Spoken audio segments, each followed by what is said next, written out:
Good day, my dear friends. Welcome to our YouTube channel Quality Biz, whose motto is knowledge sharing is the knowledge caring. मैं आपका दोस्त यासीन मलिक। आज हम जिस topic पे बात करने वाले हैं that is SPC. SPC is statistical process control.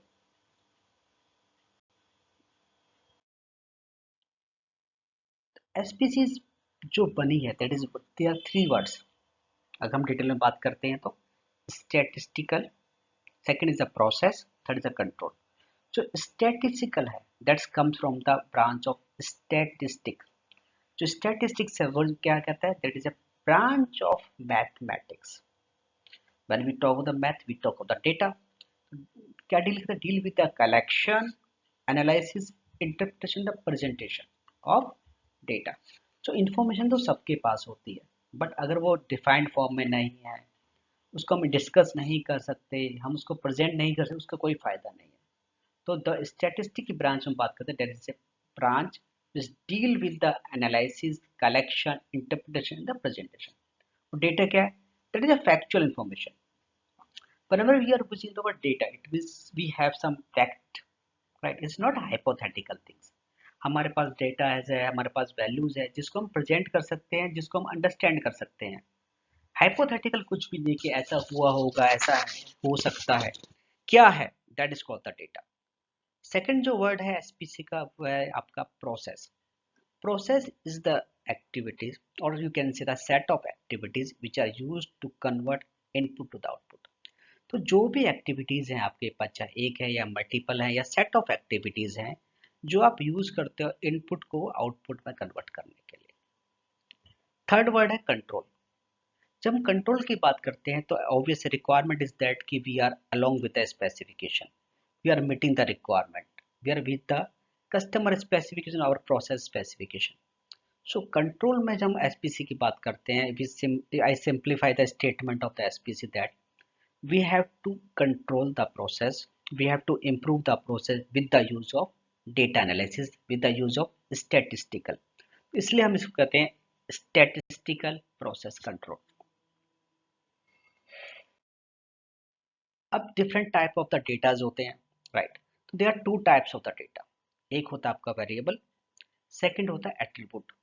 जो वेरिएबल डेटा है what is that? Measurement on A continuous scale, like जिसकी आपको वैल्यू मिल सकती है। फॉर एग्जाम्पल अगर आप कोई डाया आप चेक कर रहे हो माइक्रोमीटर से तो आपको वैल्यू मिल जाएगी। अगर आप कोई डायमेंशन चेक कर रहे हो वर्नियर कैलिपर से आपको वैल्यू मिलेगी। आप कोई पैरामीटर चेक कर रहे हो हेड गेज से आपको वैल्यू मिलेगी, राइट? तो that is called your variable data, जिसमें हमारे पास वैल्यू होती है। For example product dimension, weight, time, cost, process parameter, different manufacturing process and other process are also there. Second type of data is called the attribute data or the discrete data. उस data में जिसमें हमारे पास जो continuous scale पे नहीं major कर सकते या जिसके पास हमारे पास एक्चुअल वैल्यूज नहीं आती, राइट? जहाँ हमारे पास नंबर्स आते हैं होल में, या फिर हमारे पास डिसीजन आता है यस और नो। For example if you are checking a product with the plain plug gauge, तो आपके पास डिसीजन क्या मिलेगा? either पास और fail. if you are checking some thread with the help of thread linkage, so your decision will be either pass or fail. अगर आप कोई visual part check कर रहे हैं तो व्हाट इज द पास और fail? Okay, not okay, good, not good, G and G. So whenever जब हम इस टर्म में बात करते हैं तो that is called your attribute data. The understanding of variable and attribute data is more important because this will help to us to select the right type of the control chart. अगर हमें variable data और attribute data में फ़र्क नहीं पता है तो हम राइट जो कंट्रोल चार्ट है उसको सेलेक्ट नहीं कर पाएंगे। That is very important to understand the things. Second thing to understand the difference between the defect and the defective. जब हम डिफेक्ट की बात करते हैं सिंपल की अगर डेफिनेशन कोई भी कमी, like for example problem with a product और not meeting the specification requirement, what is the expectation of that product? If you are not meeting, that is called the defect, right? For example आपने किसी product को dia define किया है customer के 10 plus minus point two होना चाहिए, right? अगर वो 10 प्लस माइनस पॉइंट टू से ज़्यादा आ रहा है या लोअर स्पेक में कम आ रहा है तो डिफेक्ट है। आपने कोई पार्ट मोल्डिंग किया उसमें ब्लो होल आ गया, because it not a requirement of the process, तो that is called the defect. जो डिफेक्टिव वो है जिसमें डिफेक्ट होता है, कोई भी प्रोडक्ट जिसमें एक या एक से ज्यादा डिफेक्ट है, that is called the defective. अगर हम डेफिनेशन करते हैं, a product that has one or more defect that make is unacceptable. अगर एग्जांपल की बात करते हैं हम लोग, द शर्ट है, अगर कोई चीज ब्रोकन है, it means that is called the defect. अगर कोई चीज स्किप हो गया, that is called the defect. कोई बटन मिसिंग है, that is called the defect. लेकिन जो शर्ट है, इन सब के बाद अगर कोई डिफेक्ट आता है, दैट बिकम द डिफेक्टिव।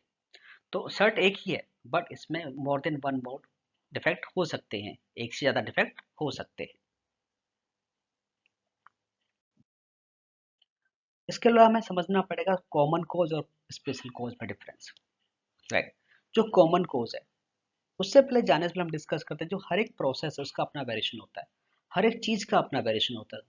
जो हम लोग कहते हैं कि 0.00 एग्जिस्ट नहीं करता, कहीं ना कहीं जाके आप कितने भी परफेक्ट हो, कोई प्रोसेस कितना भी अच्छा हो, लेकिन 0.00000 एंड में कहीं ना कहीं जाके उसमें वेरिएशन रहता है, क्योंकि उस प्रोसेस का पार्ट है, आप उसको एलिमिनेट नहीं कर सकते, राइट।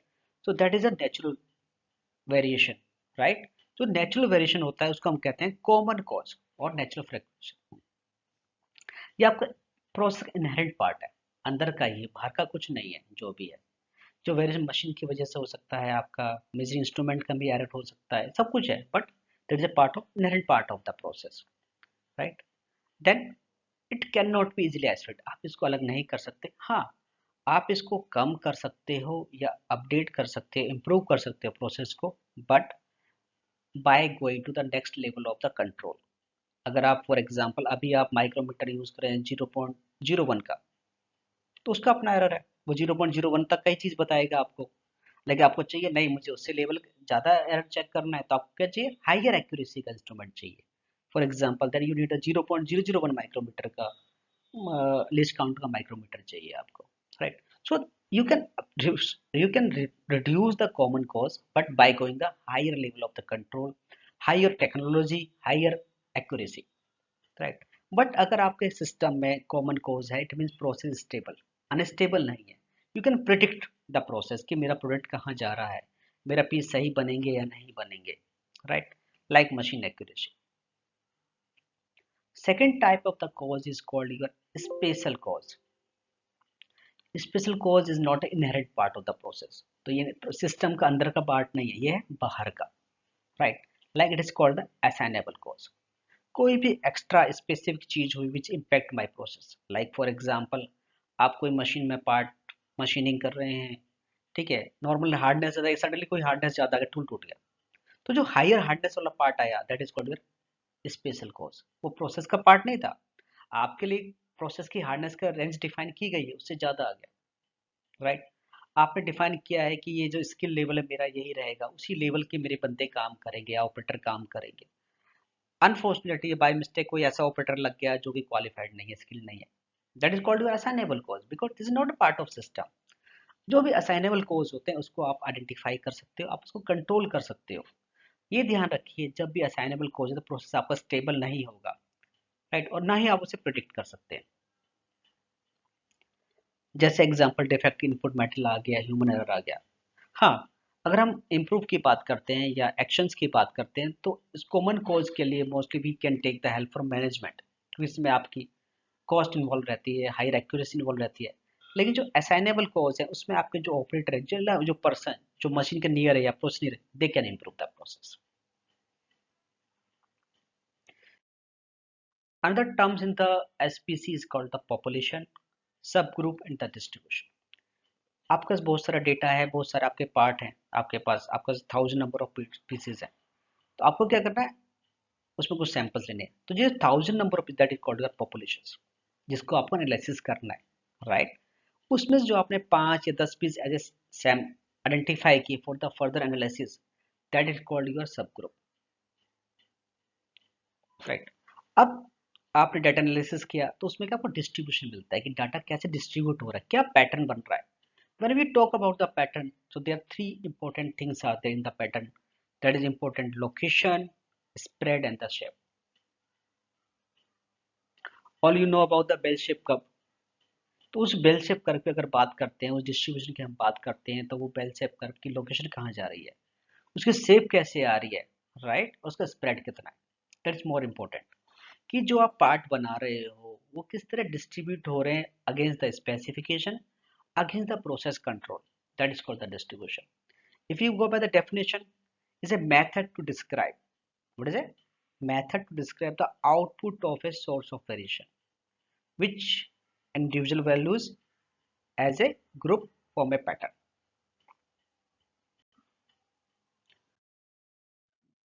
अब हमने डिस्ट्रीब्यूशन की बात की, पैटर्न की बात करी, उसमें इंपॉर्टेंट जो दो वर्ड थी वो थे आपका, एक था आपका लोकेशन, सेकंड द स्प्रेड. तो we have to understand that how can we measure the location, how can we measure the spread. जब हम लोकेशन की बात करते हैं, there are three methods are there to measure the location: mean, mode and median. What is the mean? Mean is the average of the all values. For example, you have 50 number of the samples are there. उन 50 number samples के values को आप add करते हैं और number of samples 50 से divide कर देते हैं, that become the mean. Second is called the mode. Mode the most frequently occurring numbers. आपके पास एक सैंपल साइज है, एक लॉट साइज है, उसमें से एक नंबर, एग्जांपल बात करते हैं 5 नंबर, बहुत सबसे ज्यादा वही रिपीट हो रहा है, right, that is called the mode. जो मीडियन है, that is a mid point of the data. जब हम मिड पॉइंट की बात करते हैं तो we have to arrange the data as ascending or descending order. Then we can find the mid value of the data है, that is called the median, right. So you can use the formula n+1/2 for to calculate the median value.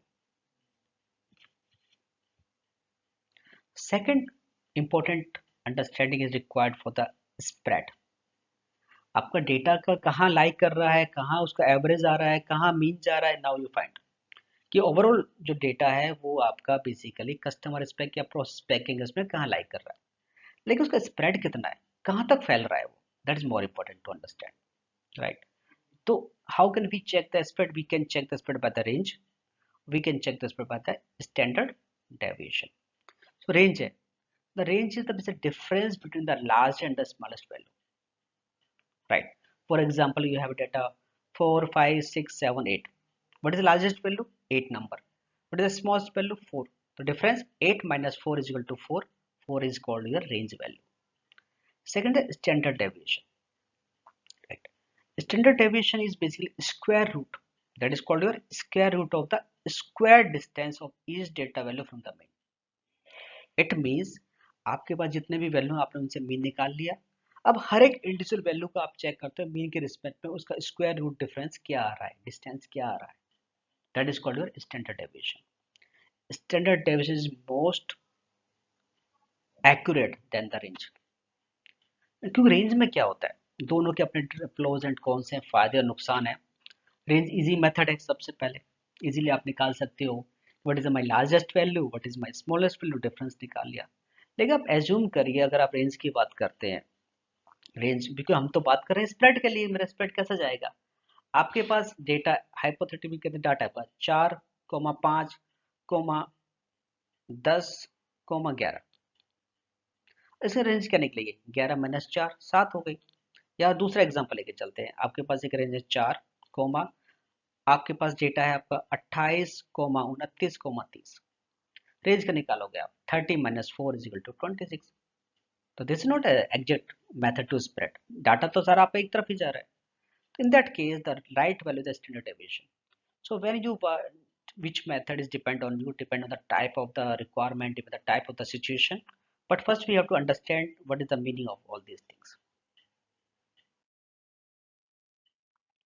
अब बात करते हैं control charts. Control charts क्या है? Basically control chart is used to understand the process variation. But why we need to understand the process variation? To achieve the state of statistical control. Statistical control का मतलब ये है the process में जो आपके only common cause हैं, आपके special कोज कोई भी नहीं है. सो you can predict the process stable, that is called the statistical control, right. Second is use when the process in statistical control the performance is predictable. if only special cause are not there, only there is common cause are there, right? So you know what is the my process, you can predict the process. Also you can reduce for the common cause variation for the improvements. So one of the important topic is the control charts, because on the basis of control chart we analyze that my process is stable, predictable, or any special causes present is there. So control chart की बात करते हैं, उसमें main important parameter आता है control limits, upper control limit and lower control limit. So control limit is the mean value or the middle line. What is the upper control limit? It is the mean plus 3 sigma. What is the lower? Mean minus 3 sigma. So these control limits are derived from the data. It's not depend on your customer specification. Apart from this, customer specification भी रहता है, upper specification limit, lower specification limit, और you count the USL और LSL. Example, customer ने बोला कि you have to make the diameter 10 plus minus 0.2. तो आपकी रेंज क्या हुई? 9.8 से लेकर 10.2 तक. So 10.2 is called your upper specification limit. 9.8 is called the lower specification limit. Right. So जो specific limit है वो customer की derived है, but जो control limit है, they are the controls or defined from the process. Right. So हमने discuss किया there are different type of the data, variable data, attribute data. या मैं कहूँ जिस टाइप की आपका मेजरमेंट है, अगर आपकी मेजरमेंट जो वेरिएबल की है तो कौन से आपको चार्ट यूज करने हैं. अगर आपके पास जो मेजरमेंट है एट्रीब्यूट है, आउटपुट प्रोसेस का एट्रीब्यूट आ रहा है मेजरमेंट में, तो आपको कौन सा चार्ट यूज करना है. अगर आपके पास वेरिएबल है तो you have to use the average range chart. You can use the average the standard deviation chart, you can use the median chart, and you can use the individual the moving range chart, that we call the XIMR chart. Right. अगर आपके पास attribute data है, you can use the P chart. लेकिन P chart कब use करेंगे? Proportion of the unit non conforming. Right. और जहां पे सैंपल साइज आपका इक्वल नहीं है आपस में. आज आप कुछ और सैंपल साइज ले रहे हैं, कल आपने कुछ और सैंपल साइज लिया, परसों आपने कुछ और सैंपल साइज लिया. Sample size not equal. Second, NP chart. NP chart कब यूज करेंगे? That is a proportion of the unit conforming में यूज करेंगे आप. Right. Then sample size are equal and the sample size are equal. C chart आप use करेंगे जब we talk about the non-conformities and sample size are equal. And U chart again for the non-conformities when sample size may not be equal. So you remember we discussed the definition defect or defectives. So what is non-conformities? They are called basically defect. तो जब भी हम defect की बात करेंगे, when we have data in terms of the defect, so हम किसकी बात करेंगे? हम C और U चार्ट की बात करेंगे. बट अगर हम डिफेक्टिव की बात करते हैं, राइट, तो we talk about the P and NP chart. अब डिपेंड करता है कि सैंपल साइज वेरी कर रहा है या नहीं है. इक्वल है तो NP चार्ट यूज कर लीजिए, और इक्वल नहीं है तो P चार्ट यूज कर लीजिए. सेम C एंड U में अगर हम बात करते हैं, आपका सैंपल साइज इक्वल है तो C चार्ट यूज करिए, इक्वल साइज में not equal, U chart use करिए. So on the different we discuss कि कैसे कौन सा चार्ट यूज करना है. That is more important. Again data सबके पास होता है, यूज करना आना बहुत जरूरी है. राइट. आप उस डेटा को कैसे इंटरप्रेट करते हो, कैसे प्रेजेंट करते हो, दैट इज मोर इम्पोर्टेंट.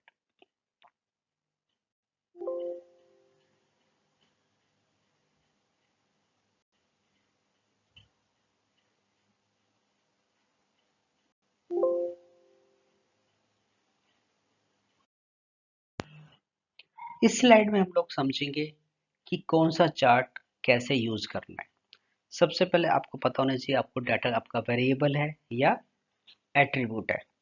अगर वेरिएबल है तो आपको इस तरफ जाना है, एट्रीब्यूट है तो आपको इस तरफ जाना है. अब बात करते हैं, पहले वेरिएबल है अपने पास वैल्यूज आ रही है, अपने पास लाइनियर है, माइक्रोमीटर है, ये वैल्यू आ रही है. तो वैल्यू में अगर आपका सैंपल साइज 1 है, अगर सैंपल साइज आपका 1 है तो आप कहाँ जाएंगे? XMR चार्ट के ऊपर. राइट. IXMR चार्ट यूज करेंगे आप. अगर आपके पास सैंपल साइज 1 नहीं है, it means the sample size more than 1, 2 है, 3 है, 4 है, 5 है, टिल 9 है. अगर सैंपल साइज आपका लेस देन 10 है तो आप यूज करेंगे एक्स बार आर चार्ट, अगर उससे ज्यादा है तो आप यूज करेंगे X bar S chart. Very simply demonstrate. Sample size 1 है तो X M R chart use करना है, सैंपल साइज 10 से कम है तो X bar R chart use करना है, सैंपल साइज 10 से ज्यादा है तो एक्स बार एस चार्ट करना है। ये बात होगी हमारे पास वेरिएबल की। एट्रीब्यूट में क्या रहेगा, डिफेक्ट है या डिफेक्टिव है, जो हमने डेफिनेशन समझा, डिफेक्ट है या डिफेक्टिव है। अगर अगर डिफेक्ट है, राइट, और इंस्पेक्शन यूनिट सेम है, it means your sample size same है, राइट।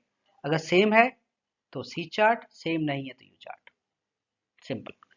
अगर डिफेक्टिव की बात कर रहे हो, आपके पास डेटा जो डिफेक्टिव्स का है, राइट, उसमें सैंपल साइज कांस्टेंट है तो NP chart, otherwise P chart you can use.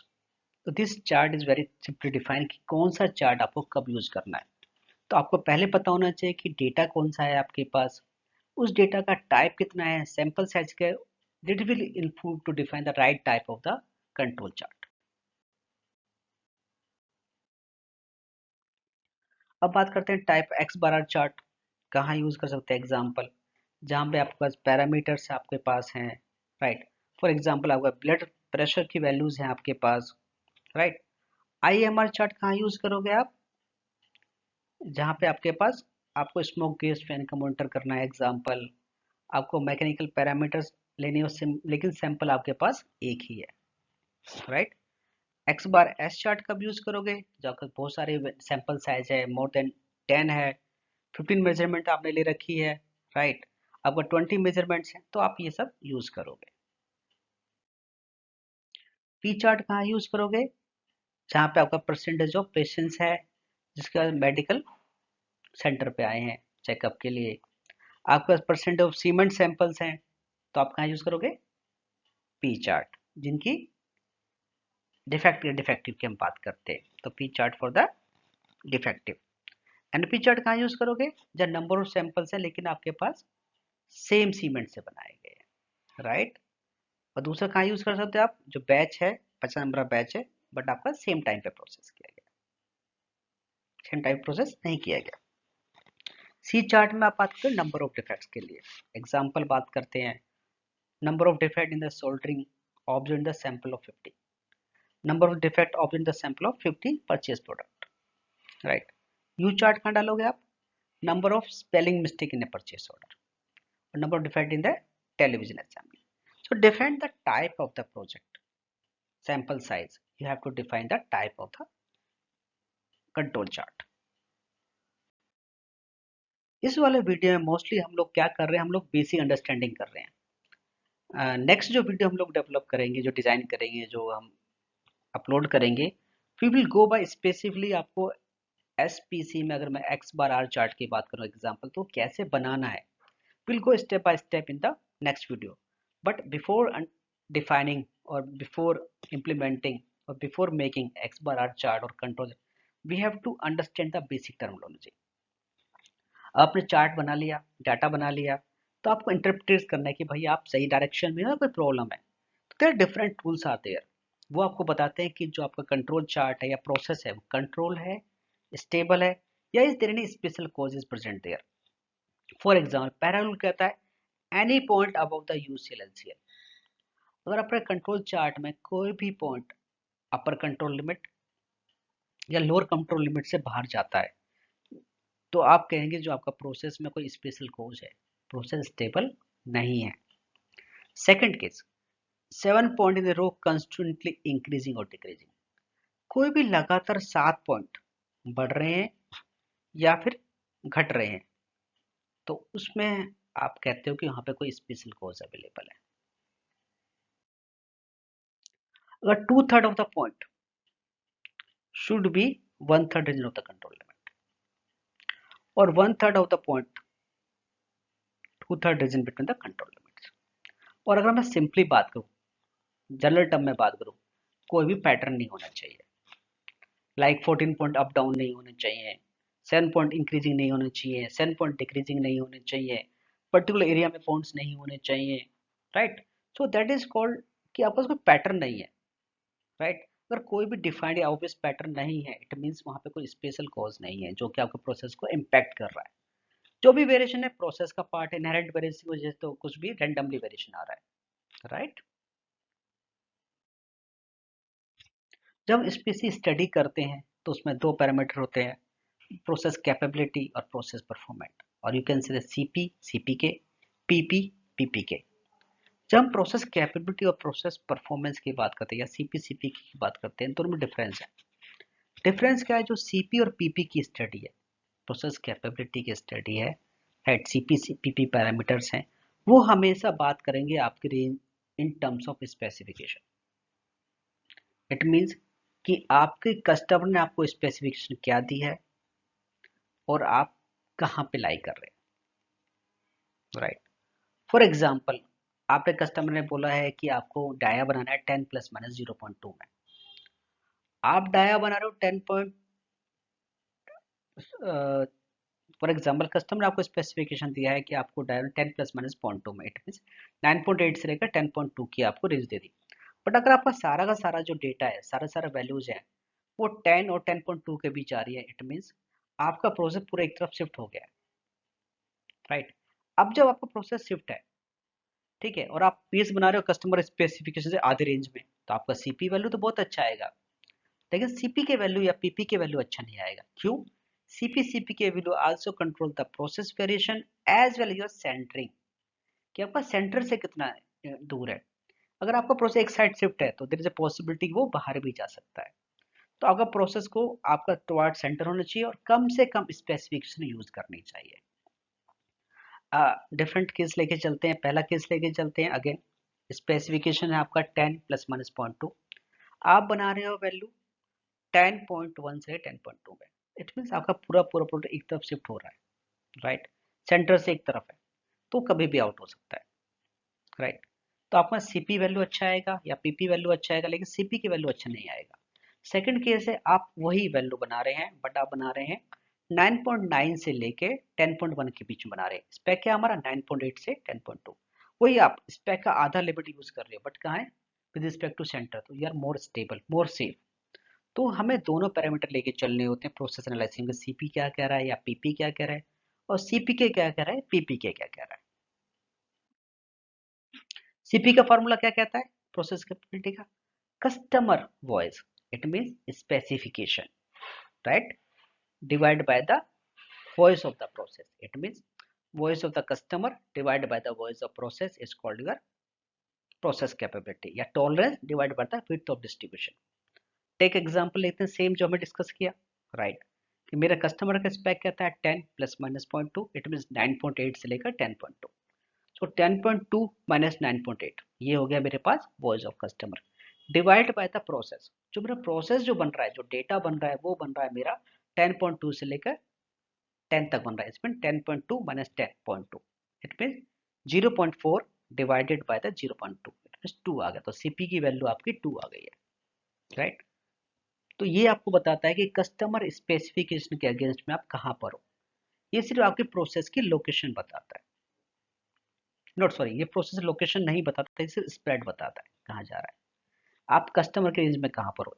Centre की बात नहीं करता है, सेंटर की बात कौन करता है? सीपी के वैल्यू। तो सीपी के वैल्यू में जब भी हम निकालते हैं तो we will find the two values, one is called the CPU, second is the CPL. क्योंकि आप देखिए ना, आपका स्प्रेड आ गया है मीन की वैल्यू में, मीन की वैल्यू में आप लेफ्ट साइड भी हो सकते हैं, राइट साइड भी हो सकते हो, राइट। तो आपका सीपी लेफ्ट साइड भी हो सकता है, राइट साइड भी होता है, मतलब सीपीयू भी हो सकता है और सीपीएल भी होता है। सीपी के हम उस वैल्यू कहते हैं जो दोनों में कम है, the lowest value or the smallest value of CPU और CPL is called the CPK। For example आपने CPU निकाला 1.7 आया, CPL निकाला 1.3 आया, it means your CPK will be lower. कौन सा है छोटे वाला? CPL छोटा जो 1.3 आया है। सो ये जो करता है that is called your location की बात कर, सेंटर के स्पेस में बात करता है आपका। इसका फॉर्मूला क्या है आपका? CPU is calculate by your QSL minus S bar upon में 3 सिग्मा और USL minus x 3 R by T2। L के लिए क्या फार्मूला, अगर लोअर निकालना है आपको तो X bar minus L S L upon 3 sigma और सेम फार्मूला। बट इन दोनों में जो भी लोअर होगा, ये ध्यान रखिए, जो भी लोअर होगा that become the your CPK, because CPK आपका प्रोसेस लोकेशन को साथ में लेके चलता है। तो आपको देखना है कि आपका सेंटर से कहाँ जा रहा है, right, that is more important. सब इम्पोर्टेंट पैरामीटर्स, सब इम्पोर्टेंट नोट्स। जो CPK है, कभी भी ये ध्यान रखिए CP से ऊपर नहीं हो सकता। अगर आपके वैल्यू में CP की वैल्यू CPK से कम आ रही है, it means there is some problem in the data, some problem in the calculations. So CPK can be equal, right, can be equal or smaller than the CP value, right. If CPK value, right, is equal to CP value, it means आपका process centered है, otherwise आपका process इस तरफ lie कर रहा है। Second, same thing, PPK always be smaller than the PP or equal to PPK, right?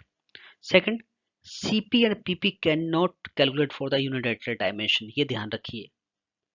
CP और PP अगर आपकी एक साइड की टॉलरेंस है तो आप वहाँ पे कैलकुलेट नहीं कर सकते, कोई फायदा नहीं है।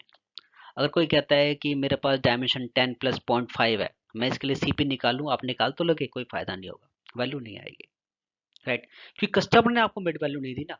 जब अपने कस्टमर आपको मिड वैल्यू नहीं दे रहा है, आपको एक साइड की वैल्यू दे रहा है, तो आप कैसे निकालेंगे, राइट। बट आप CP PP के दोनों के लिए निकाल सकते हो आप, राइट। तो ये ध्यान रखिए, बेसिक चीज है। सेकंड, जो आपकी कैपेबिलिटी है, short term capability is use for the CP CPK, right.